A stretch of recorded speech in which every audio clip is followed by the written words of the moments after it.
Pour ceux qui vont dire la fatwa de Cheikh Rabi' al-Madkhali n'est pas politique, essayez simplement de la défendre avec des preuves textuelles. Vous n'allez pas réussir et je vais vous simplifier le travail, vous allez comprendre pourquoi. Voilà la première fatwa de Cheikh Rabi' concernant la Libye.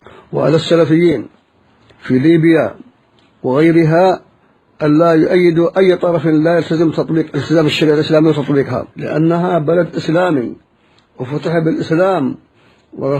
Cette fatwa-là, vous pouvez la défendre très facilement avec des preuves textuelles. Il appelle les salafis à n'aider aucun parti politique qui ne veut pas mettre en application la législation d'Allah Azza wa Jal. Mais maintenant, la question que vous devriez avoir est pour quelle raison est-ce que Cheikh Rabi' al-Madkhali a émis une fatwa à l'opposé de sa première fatwa?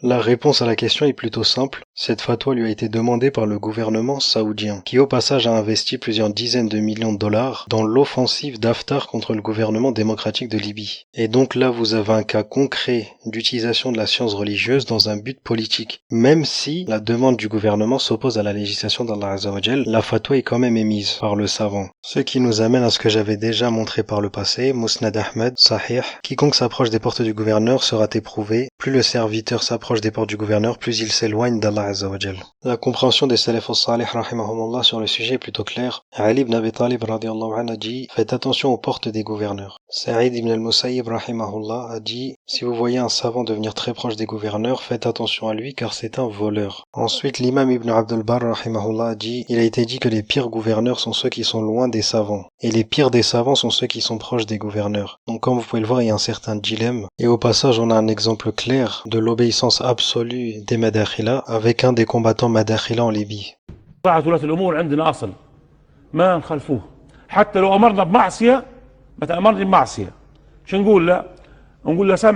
Il a dit chez nous, le gouverneur est un fondement. On ne peut pas s'opposer à lui, même s'il m'ordonne un péché, je suis dans l'obligation d'écouter et d'obéir. Cette parole-là montre clairement la divergence avec les gens de la Sunna. L'obéissance ne se fait que dans le bien, elle ne se fait pas dans les péchés.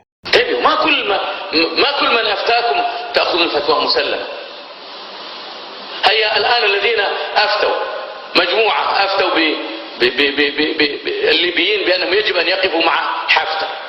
حفتر تلميذ القذافي صح ولا لا؟ تلميذه الخاص علماني من العلمانيين وضايع. انتبهوا، الفتوى ليست سهلة، ليست سهلة كل واحد يفتي تأخذون فتوى مسلم.